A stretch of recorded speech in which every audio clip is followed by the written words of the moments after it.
Hi, I'm Jacob, a freshman studying sport management at Hillsdale College, and this is the Imprimis podcast. Here is the June-July 2022 issue, The Rise of Wokeness in the Military, by Thomas Spoehr, the director of the Center for National Defense at the Heritage Foundation. The following is adapted from a talk delivered on July 20th of 2022 at the Allan P. Kirby Jr. Center for Constitutional Studies and Citizenship on Hillsdale's Washington, D.C. campus, as part of the AWC Family Foundation lecture series. Complaints by veteran soldiers about younger generations who lack discipline and traditional values are as old as war itself. Grizzled veterans in the Greek phalanx, Roman legions, and Napoleon's elite corps all believed that the failings of the young would be the ruin of their armies. This is not the chief worry of our grizzled American veterans today. The largest threat they see by far to our current military is the weakening of its fabric by radical progressive, or woke, policies being imposed not by the rising generation of slackers, but by the very leaders charged with ensuring their readiness. Wokeness in the military is being imposed by elected and appointed leaders in the White House, Congress, and the Pentagon, who have little understanding of the purpose, character, traditions, and requirements of the institution they are trying to change. The push for it didn't begin in the last 2 years under the Biden administration, nor will it automatically end if a non-woke administration is elected in 2024. Wokeness in the military has become ingrained, and unless the policies that flow from it are illegal or directly jeopardize readiness, senior military leaders have little alternative but to comply. Woke ideology undermines military readiness in various ways. It undermines cohesiveness by emphasizing differences based on race, ethnicity, and sex. It undermines leadership authority by introducing questions about whether promotion is based on merit or quota requirements. It leads to military personnel serving in specialties and areas for which they are not qualified or ready. And it takes time and resources away from training activities and weapons development that contribute to readiness. Wokeness in the military also affects relations between the military and society at large. It acts as a disincentive for many young Americans in terms of enlistment. And it undermines wholehearted support for the military by a significant portion of the American public at a time when it is needed the most. Let me give some examples of what I mean by wokeness. In 2015, then Secretary of the Navy Ray Mabus rejected out of hand a Marine Corps study concluding that gender-integrated combat formations did not move as quickly or shoot as accurately, and that women were twice as likely as men to suffer combat injuries. He rejected it because it did not comport with the Obama administration's political agenda. That same year, the Department of Defense opened all combat jobs in the U.S. military to women, and Secretary of Defense Ashton Carter committed to gender-neutral standards to ensure that female service members could meet the demanding rigors involved in qualifying for combat. Since then, the Army has been working for a decade to put in place the gender-neutral test promised by Carter. But after finding that women were not scoring as highly as men, and under fierce pressure from advocacy groups, the Army threw out the test. Now there is no test to determine whether any soldier can meet the fitness requirements for combat specialties. In 2015, near the end of his second term, President Obama initiated a change to the Pentagon's long-standing policy on transgender individuals in the military. Before that change could take effect, the incoming Trump administration put it on hold, awaiting future study. Subsequent evidence presented to Secretary of Defense James Mattis, including the fact that transgender individuals suffering from gender dysphoria attempt suicide and experience severe anxiety at 9 times the rate of the general population, raised legitimate concerns about their fitness for military service. This led the Trump administration to impose reasonable restrictions on military service by those suffering gender dysphoria. But only hours after his inauguration in January 2021, President Biden signed an executive order that did away with these restrictions and opened military service to all transgender individuals. Since then, the Biden administration has decreed that active members of the military can take time off from their duties to obtain sex change surgeries and all related hormones and drugs at taxpayer expense. Along similar lines, the Biden administration has recently ended support for a long-standing policy prohibiting individuals infected with HIV from serving in combat zones. The policy has been based on sound science tied to the need for HIV medications and the danger of cross-infection through shared blood. Physical fitness has long been a hallmark of the U.S. military, but in recent years, fitness standards have been progressively watered down in pursuit of the woke goal of leveling the playing field.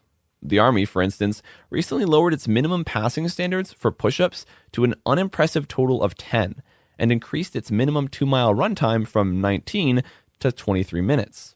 The new Space Force is considering doing away with periodic fitness testing altogether.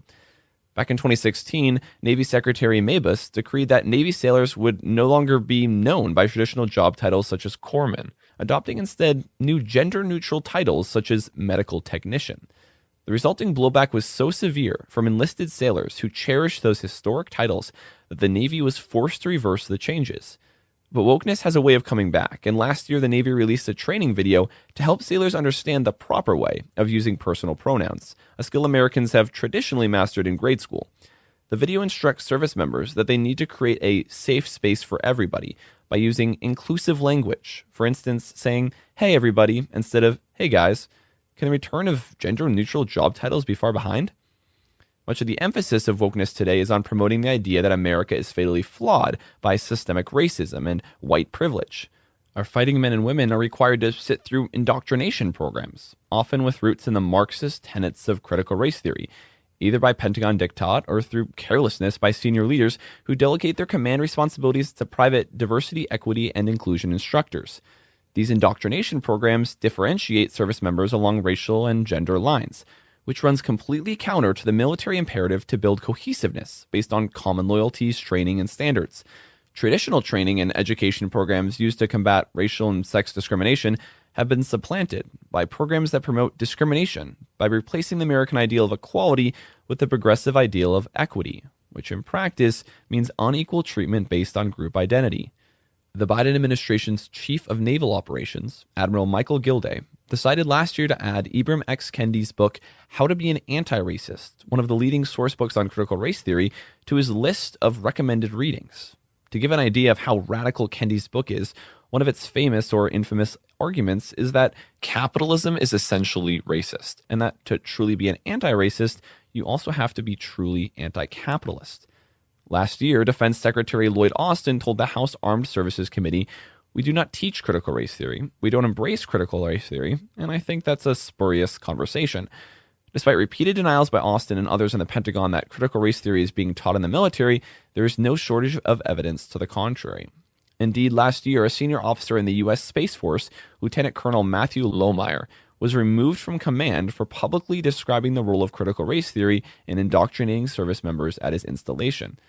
And just this summer, multiple media outlets reported on training materials on the problems of whiteness obtained through Freedom of Information Act requests from the U.S. Military Academy at West Point. One training slide read, "In order to understand racial inequality and slavery, it is first necessary to address whiteness." Congressmen have obtained curricular materials from West Point showing lectures titled Understanding Whiteness and White Rage, and classroom slides labeled White Power at West Point. When challenged about this, the chairman of the Joint Chiefs of Staff, General Mark Milley, became defensive. "I want to understand white rage, and I'm white," he said. "I've read Mao Zedong. I've read Karl Marx. I've read Lenin. That doesn't make me a communist." The rationale for reading communist writings in the service academies in the past has been that by doing so, we learned about our Soviet enemies at the time and how they thought. How is that analogous to reading leftist tracts accusing white people, including service members, just by virtue of their being white, of racism? Last year, Secretary Austin alarmingly called for a one-day military-wide stand-down to address the so-called problem of extremism in the ranks, despite the fact that there has been no evidence presented, including in testimony by senior officials, that there is a problem of extremism in the military. Commanding officers were required to discuss the topic using a PowerPoint presentation that included TED Talks asking the question, "What is up with us white people?" Since 2008, the Air Force has created at least 8 barrier analysis working groups to create an inclusive culture regardless of race, ethnicity, sex, orientation, religion, or disabilities. These groups include the Indigenous Nations Equality Team and the Lesbian, Gay, Bisexual, Transgender, Queer, or Questioning Initiatives Team. President Biden signed an executive order in 2021 requiring all organizations in the military, as well as in the rest of the federal government, to create diversity, equity, and inclusion, or DEI, offices, to produce strategic DEI plans, and to create bureaucratic structures to report on progress towards DEI goals. The overall goal, Biden said, was advancing equity for all, again using the left's euphemism for achieving desired outcomes through discriminatory policies. Wokeness also comes in the form of conflating the mission of the military with environmental ideology. A year ago, President Biden told a group of overseas Air Force airmen that the Joint Chiefs of Staff had determined that the greatest threat facing America was global warming. a claim that the Joint Chiefs had to walk back.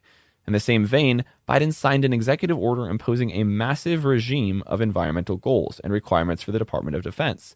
These goals included transitioning to all-electric, non-tactical vehicles by 2035, carbon-free electricity for military installations by that same year, and net zero emissions from those installations by 2050.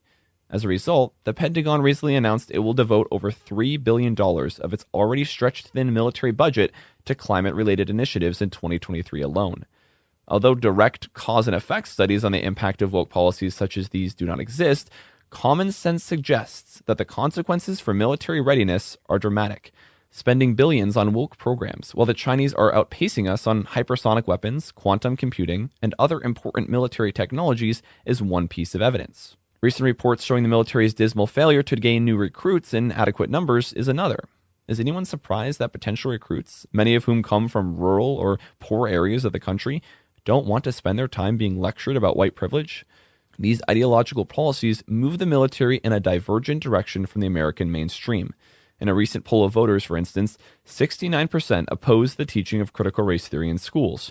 Relatedly, Americans are increasingly losing confidence in the military. Between 2021 and 2022, the percentage of Americans who report a great deal or quite a lot of confidence in the military decreased 5 percentage points, from 69 to 64. In 2012, this confidence level stood at 75%. The bottom line is that precious time and money are being poured into woke programs and projects that will be better applied towards making the military more capable. The billions of dollars that will be spent on Pentagon climate change programs, the time and money spent in creating DEI structures and hiring DEI commissars, and the time spent indoctrinating service members in critical race theory and addressing an imaginary crisis of extremism in the ranks, all this detracts from the purpose of our military: preserving the security and freedom of the American people and nation. These costs come at a time when the current administration is not even proposing to fund the Department of Defense to keep up with the rate of inflation, and a time when serious threats from China and other adversaries have never been greater. Last month, Ramstein Air Base in Germany scheduled a drag queen story hour at its base library, where drag queen Stacy Teed was scheduled to read to children. When lawmakers back home got wind of the event and wrote to the Secretary of the Air Force, the event was canceled. This suggests that pushback can be effective against the tide of wokeness plaguing our military, but there needs to be a lot more pushback. Legislation introduced this year in Congress would stop the teaching of critical race theory in the military, the creation of the multitudes of diversity offices and officials, and the rolling back of physical fitness requirements. While the ultimate success of these proposals in the legislative process is uncertain, they are a start at least. The American military remains a faithful and loyal servant of the public. Most Americans are still proud and trusting of our military. But this trust and support cannot be taken for granted. If Americans perceive that the military is being exploited for political purposes or being used for experiments in woke social policies, that support will evaporate, and the consequences will be dire. My hope and my prayer are that we figure this out before it is too late. To sign up for a free lifetime subscription to Imprimis, delivered to your mailbox or your inbox, go to hillsdale.edu/lifetime. On the new episode of The Larry Arnn Show, Hillsdale College President Larry Arnn sits down with renowned psychologist Jordan Peterson for a one-on-one conversation. My last question is, how are you going to save the world? One person at a time, right? That's always how it's happened. You know, what's the leftist mantra? The long march through the institutions. Well, how do you combat that? With the longer march through the individuals. Yeah. The rest of it's an illusion, in a way. There are individuals. That's where the rubber hits the road. Individuals suffer. Individuals bear responsibility. Listen to this exclusive interview with Jordan Peterson right now. Only available on The Larry Arnn Show. Find it on the Hillsdale College Podcast Network at podcast.hillsdale.edu or wherever you get your audio. And subscribe to receive new episodes delivered right to your device. That's podcast.hillsdale.edu.